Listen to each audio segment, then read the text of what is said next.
Hello friends, welcome my channel. देखুন এবারে নিয়ে নিয়েছি আমি গুজিয়াটা খোলক বানানোর জন্য। এখানে ইনগ্রেডিয়েন্ট এর মধ্যে নিয়েছি আমি 2 টেবিল স্পুন সুজি, নিয়েছি আমি হাফ কাপ ময়দা, নিয়েছি আমি ঘিটা যেহেতু আমার জমে আছে যার জন্য এখানে এটা মেল্ট হয়ে গেলে 1 টেবিল স্পুন মতো হবে। ময়ানটা খুব ভালোভাবে করে নিতে হবে। আর নিয়েছি আমি দেখুন এখানে নিয়েছি আমি নুন। এটাকে খুব ভালোভাবে হাত দিয়ে ঘষে ঘষে মেখে নেব যাতে গুজিয়ার খোলকটা নরম পড়ে যায় ভেজে নেওয়ার পরে। তাদের জন্যই আমি দেখিয়ে দিচ্ছি আজকে যে কীরকমভাবে অনেকক্ষণ পর্যন্ত মানে 2-3 দিন থেকে গেলেও আমাদের কিন্তু গুজিয়াটা নরম পড়বে না। এরকমভাবে কিন্তু আমরা বেশ কয়েকদিন রেখে দিতে পারবো গুজিয়াটা বানিয়ে। আর গুজিয়াটার এটা কিন্তু বেশ কুরকুরে মুচমুচেই থাকবে। তো আপনারা অবশ্যই ট্রাই করবেন। এটা খুব ভালোভাবে মিলিয়ে নিতে হবে, সুজিটা দিতে হবে, তাহলে পরেই কুরকুরে মুচমুচে থাকবে। আর অবশ্যই ময়ানটা খুব ভালোভাবে করে নিতে হবে।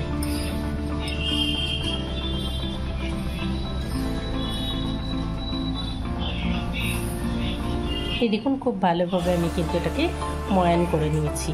আপনাদের বুঝে নিতে হবে ময়ানটা খুব ভালোভাবে হয়েছে কিনা। এরকমভাবে যদি আমরা মুঠো করি তাহলে খুব তাড়াতাড়ি খুব সুন্দরভাবে মুঠো হয়ে যাবে। আবার একটুখানি হাত দিয়ে নাড়ালে এটা ভেঙে যাবে। তার মানে এটা আমার খুব সুন্দর ময়ান হয়েছে। এখন আমি এর মধ্যে অ্যাড করে দেবো জলটা। আমি রুম টেম্পারেচারে জল নিয়ে এর মধ্যে অল্প অল্প করে ঢেলে মেখে নেব। এই দেখুন আমি জল অ্যাড করে দিয়েছি। আমি অল্প অল্প করে মেলাচ্ছি। এটাকে একটু কিন্তু শক্ত ডোটা মাখতে হবে আমাদের, ডোটা নরম হলে হবে না।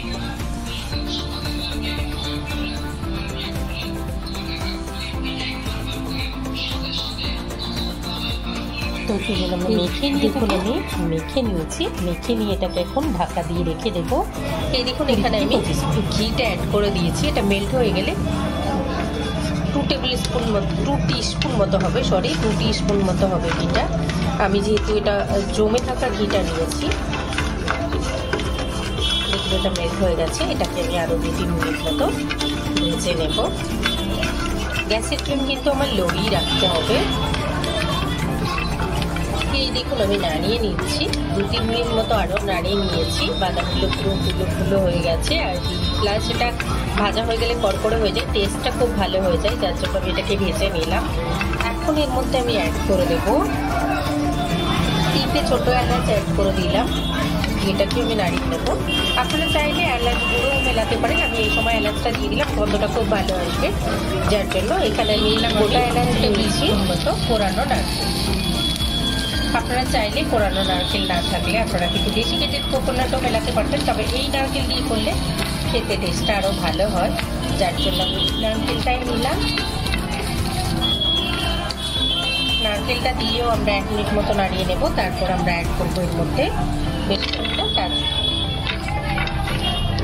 এটাকে 1 থেকে 1.5 মিনিট মতো নাড়িয়ে নেব। নাড়িয়ে নেওয়ার পরে আমি গ্যাসের ফ্লেমটা অফ করে দিচ্ছি। নিয়ে এখানে অ্যাড করবো কিশমিশটা।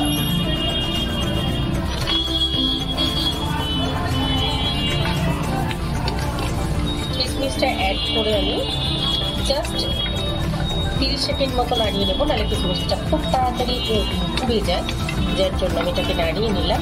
এখন গ্যাসের ফ্লেম অফ করে দিচ্ছি। গ্যাসের ফ্লেমটা অফ করে নেওয়ার পরে আমি এর মধ্যে মিলিয়ে দিচ্ছি সুজিটা। একদম পাতলা কালার সুজি যেটা, আমি সেই সুজিটা নিয়েছি। এখানে 1 টেবিল স্পুন, আমি সুজির পরিমাণটা খুবই কম নিয়েছি। এখন আমি এই সুজিটা দিয়ে একটু নাড়িয়ে নেব।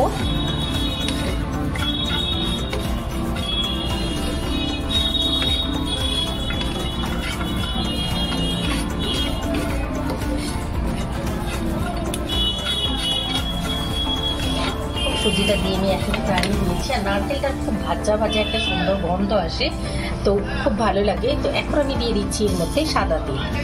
সাদা তেলটা দিয়েও আমি একটু নাড়িয়ে নেব। আপনারা চাইলে দিতে পারেন অথবা নাও দিতে পারেন, কিন্তু সাদা তেলটা দিলে আমার খুব ভালো লাগে, আমি যার জন্য দিচ্ছি। আর পুরটা তো ডেফিনেটলি করে নিজের টেস্টের উপর, যে আপনি কীরকমভাবে তৈরি করবেন, কী কী দেবেন, সেটা আপনার উপর ডিপেন্ড করে। অবশ্যই টেস্টের দিকে খেয়াল রাখতে হবে যাতে টেস্টটা আমাদের ভালো হয়।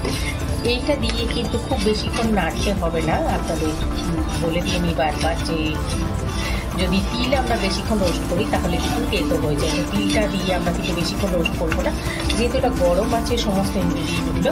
তো গ্যাসের ফ্লেম আমি অফ করে দিয়েছি। আর এই গরমে গরমে কিন্তু তেলটা রোস্ট হয়ে যাবে। আপনারা চাইলে কিন্তু আলাদা আলাদাভাবে ড্রাই ফ্রুটগুলো সব রোস্ট করে নিতে পারেন, সুজিটা আলাদাভাবে রোস্ট করে নিতে পারেন। বিশেষ করে যারা নতুন রান্না করছেন, প্রথমবার বানাবেন ভুজিয়া, তারা কিন্তু একেবারেই রিস্ক নেবেন না। আলাদা আলাদা করে ড্রাই ফ্রুটগুলো রোস্ট করে নিয়ে, সুজিটা আলাদাভাবে রোস্ট করে নিয়ে তারপরে তিলটা রোস্ট করে নেবেন। তো চলুন, এটাকে আমি এখন নাড়িয়ে নিয়েছি। দেখুন তিলগুলো ফুলে ফুলে উঠেছে। এখন আমি এটাকে অফ করে দিয়ে রেখে দেবো 10 মিনিট। ঠান্ডা হয়ে গেলে তারপরে দেখুন 10 মিনিট হয়ে গেছে। এটাকে আমি গ্যাসের ফ্লেম অফ করে রেখেছিলাম, এটা এখন ঠান্ডা হয়ে গেছে। এটাকে এখন আমি মিক্সিতে দিয়ে আধ ভাঙা করে নেব বা একটু দানা দানা করে গুঁড়ো করে নেবো। আপনাদের যেমন পছন্দ ঠিক তেমনিভাবে করে নেবেন। আমি এটাকে এখন আধ ভাঙা করে গুঁড়ো করে নেব। চাইলে কিন্তু আপনারা ড্রাই ফ্রুটগুলো করে নিয়ে আলাদাভাবে গুঁড়ো করে নিতে পারেন ভেজে নিয়ে।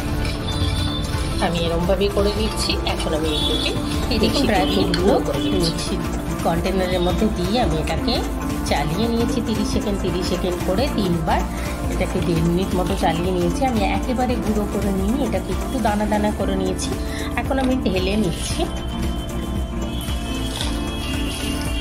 দেখুন এই কন্টেনারের মধ্যে আমি ঢেলে নিলাম। আর এখানে নিয়েছি আমি, দেখুন এখানে নিয়েছি আমি গুঁড়ো দুধ 2 টেবিল স্পুন, আর এখানে নিয়েছি আমি গুঁড়ো চিনি। আপনারা চাইলে কিন্তু চিনিটা গুঁড়ো করে নিতে পারেন, তাহলে মুখে লাগবে না। আর যদি পাতলা দানা চিনি হয় তাহলে এমনিও নিতে পারেন, তবে গুঁড়ো করে নিলেই বেস্ট হয়।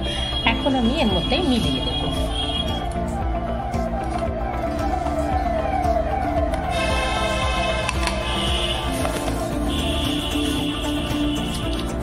গুঁড়ো চিনিটা, গুঁড়ো দুধটা আমি এর মধ্যে মিলিয়ে দিলাম। দেখুন রেডি হয়ে গেল আমাদের ভুজিয়ার পুরটা। আর এই পুরটা এত সুন্দর হয় খেতে, তো আপনারা অবশ্যই বানাবেন। বানালে তারপরে বুঝতে পারবেন যে এই পুরটা কতটা টেস্টি হয়, কতটা হেলদি হয়। আমি এর মধ্যে এখন এটাকে একটা কন্টেনারের মধ্যে করে রেখে দিলে কিন্তু এটাও 2-3 মাস পর্যন্ত খুব ভালো থাকবে। এটাকে ফ্রিজে রেখে দিয়ে আপনারা কিন্তু যখন চাইবেন তখন 2-4টা করে ভুজিয়া বানিয়ে নিতে পারবেন। তো দেখলেন তো আমাদের পুর রেডি। বানানোর জন্য ডোটা আমি মেখে ঢাকা দিয়ে রেখেছিলাম। এখন ওই ডোটাকে আমি নিয়ে নিয়েছি। এখন এটাকে আমি 2 মিনিট মতো ঠেসে নেব। এটা কিন্তু আমরা টাইট মেখেছি, তো এটাকে একটু 2 মিনিট মতো ঠেসে নিতে হবে। আমি জল দেবো না বা তেল দেবো না, কিছু দেবো না, এমনি আমি নর্মালি এটাকে 2 মিনিট মতো ঠেসে নিয়েছি। এখন এটা কি আমি দেখুন এটাকে আমি 2 মিনিট ঠেসে নিয়েছি। এখন চাইলে আপনারা এটাকে ছোট ছোট করে বেলে নিয়ে যেরম আকারের বানাবেন সেরম ছোট বা বড় করে নিতে পারেন, অথবা এটাকে একেবারে বড় বড় রুটি বেলে নিয়ে এটা থেকে গোল গোল একই সাইজের কেটে নিতে পারেন, অথবা গুজিয়ার যে থাকে সেই ফ্রেম দিয়েও কিন্তু আপনারা কেটে নিতে পারেন। তো আমি এখন এটাকে বেলে নেব, বড় 2খানা রুটি বেলে নেব, তারপরে আমি এটাকে থেকে কেটে নেব সমান করে। তো চলুন আমরা এটাকে বেলে নিয়েছি, ছোট্ট ছোট্ট করে গোল গোল রুটি বেলে নিয়েছি। এখন আমি নিয়ে নিচ্ছি একটা গুজিয়ার ছাঁচ। এই গুজিয়ার ছাঁচটার চারধারে আমি একটুখানি করে ঘি লাগিয়ে নিয়েছি। আপনারা যদি ঘি বা তেল না লাগাতে চান তাহলে একটুখানি শুকনো আটা বা ময়দা লাগিয়ে নেবেন। বুলিয়ে নেওয়ার পরে এর উপরে নিয়ে নেব আমি রুটিটা।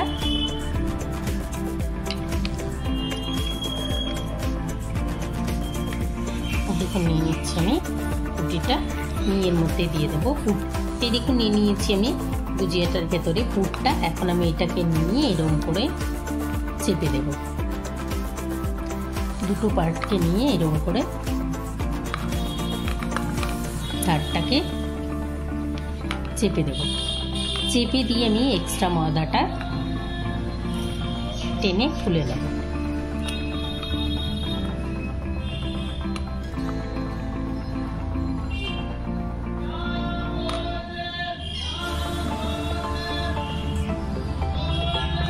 দেখুন একটা ময়দাটা খুলে নেওয়ার পরে এটাকে আমি খুলে নিচ্ছি। এই দেখুন এখন আমি খুলে নিয়েছি। এই যে দেখুন রেডি হয়ে গেল আমাদের ভুজিয়া। তো আমি এখন এইরকমভাবে সবগুলো রুটি এর উপরে দিয়ে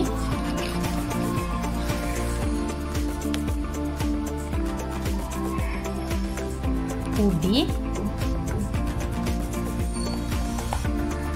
আবার আমি দিয়ে দিচ্ছি পুরটা দিয়ে আমি ঠিক একই রকমভাবে চেপে নিয়ে এটাকেও তৈরি করে। এই দেখুন এরকমভাবে নিয়ে কতগুলো যেগুলো বেলে নিয়েছিলাম সেইগুলো আমি ভুজিয়া ছাঁচের মধ্যে এগুলো গড়ে নিয়েছি, আপনারা চাইলে কিন্তু কেটে নিয়েও করে নিতে পারেন। এবার চলুন আমরা এগুলোকে ছাঁকা তেলে ভেজে নেব। এই দেখুন নিয়ে নিয়েছি আমি একটা কড়াই, গ্যাসের ফ্লেম অন করে নিয়েছি। এখন কড়াইটা গরম হয়ে গেলে এর মধ্যে সাদা তেল নেব। সাদা তেল আমি দেখুন কড়াই গরম হয়ে গেছে, তো এখন এর মধ্যে আমি নিয়ে নিচ্ছি তেলটা।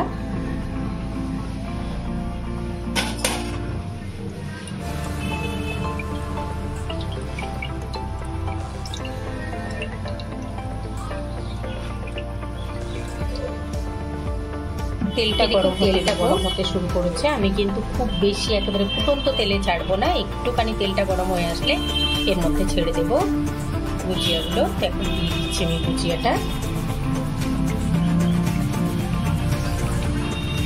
একটা একটা করে সমস্ত ভুজিয়াগুলো আমি দিয়ে দেবো এর মধ্যে।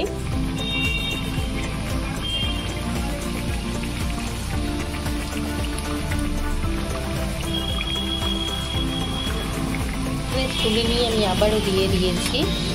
গ্যাসের ফ্লেমটা একদম লো রেখেছি।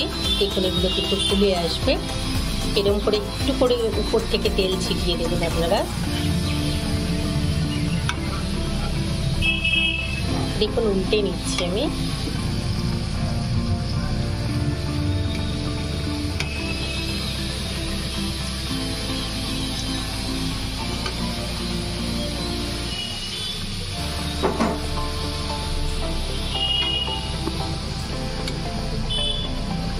উল্টে পাল্টে আমি এগুলোকে ভেজে তুলে নেব।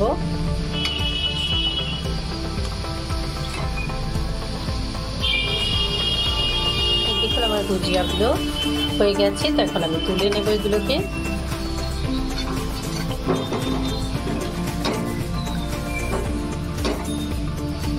দেখুন এরকম ভাবে আমি ভেজে তুলে নিয়েছি, সবগুলোকে আমি দিয়ে ভেজে তুলে নেব। তো আপনারা অবশ্যই ট্রাই করবেন, কমেন্ট করে জানাবেন, লাইক করবেন, আমার চ্যানেলকে সাবস্ক্রাইব করবেন। Thank you.